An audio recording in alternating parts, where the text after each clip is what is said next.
Hello students, welcome back to another lesson.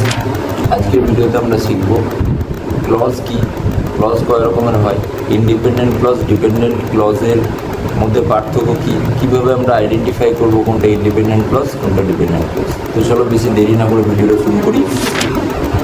ভিডিওটা ভালো লাগলে লাইক করে দিও, শেয়ার করো, চ্যানেলটাকে সাবস্ক্রাইব করে সঙ্গে থেকো এবং ভিডিওটা ভালো করে মন দিয়ে দেখো। Clause is a group of words that must have subject and a finite verb. Clause হচ্ছে একটা গ্রুপ অফ ওয়ার্ডস, একগুচ্ছ শব্দ যার মধ্যে অবশ্যই সাবজেক্ট থাকবে, ফাইনাইট ভার্ব থাকবে, যেটা ফ্রেজে ছিল না। ফ্রেজে ঠিক উল্টো ছিল, ফ্রেজের সাবজেক্ট ফাইনাইট ভার্ব থাকবে না, ক্লজের সাবজেক্ট ফাইনাইট ভার্ব থাকবে। তো একটা এক্সাম্পল দিয়ে চলো দেখে নিই। সি ইজ রিডিং এ বুক, সে একটি বই পড়ছে, তাহলে সে হচ্ছে সাবজেক্ট, সিটা সাবজেক্ট, ইজ রিডিংটা ফাইনাইট ভার্ব, তাহলে সি ইজ রিডিং আ বুক। এবার এইটা হয়ে যাচ্ছে কি তোমার ইজ রিডিংটা ফাইনাইট ভার্ব, তাহলে এটা একটা ক্লজ। এটা আসলে একটা সিম্পল সেন্টেন্সও বটে।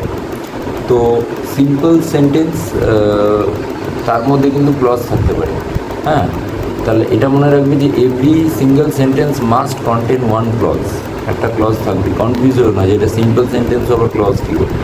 তো একটা ক্লজ থাকবে এবং সেটা ডেফিনেটলি কী ক্লজ হয়, ইন্ডিপেন্ডেন্ট। কিন্তু যখন আমরা কমপ্লেক্স সেন্টেন্স করবো তখন এটা দুটো ক্লজে ভাগ হয়ে যাবে, তাই দুটো ক্লজ আসবে। চলো দেখি, I know that she is reading a book, তাহলে আই নোটা হচ্ছে একটা ক্লজ আর একটা হচ্ছে that she is reading a book. এবার কোনটা কী ক্লজ? আই নোটা হচ্ছে, দেখো আই নোটা যদি আমি বলি তাহলে আই নোটার মধ্যে সাবজেক্টও আছে, ফাইনাইট ভার্বও আছে, তাহলে ক্লজ কনফার্ম। আর that she is reading a বুকও কনফার্ম, কারণ সিটা সাবজেক্ট আর ইজ রিডিংটা ফাইনাইট ভার্ব, দুটোই ক্লজ।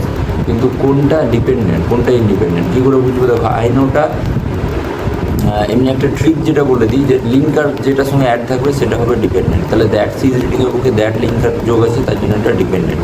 এটা পরীক্ষায় তোমাদের কাজে লাগবে।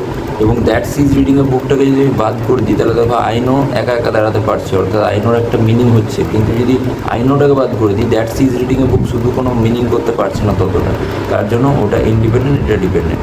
এবার আমরা যেটা করবো মনে রাখবো সেটা হচ্ছে যে ডিপেন্ডেন্ট ক্লজ কিন্তু সবসময় সেন্টেন্সের শুরুতেও থাকতে পারে, মাঝেও থাকতে পারে, শেষেও থাকতে পারে, ঠিক আছে? আর ডিপেন্ডেন্ট ক্লজেরই টাইপ হয় noun clause, adjective clause, adverb clause. চলো এক্সাম্পল দিয়ে দেখি।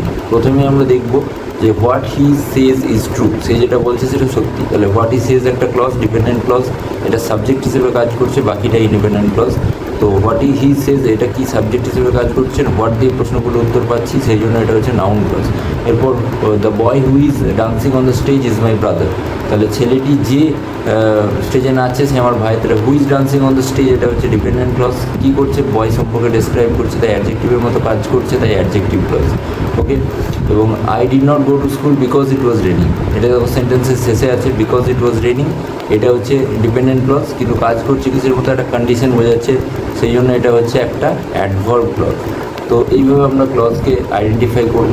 তো আশা করি তোমাদের ক্লিয়ার হয়েছে। প্র্যাকটিস সেট একটা দেওয়া থাকবে, ওটা করে নেবে। ভিডিওটা ভালো লাগলে লাইক করে দিও এবং অন্যকে জানার সুযোগ করে দিও, সাবস্ক্রাইব করে দিও।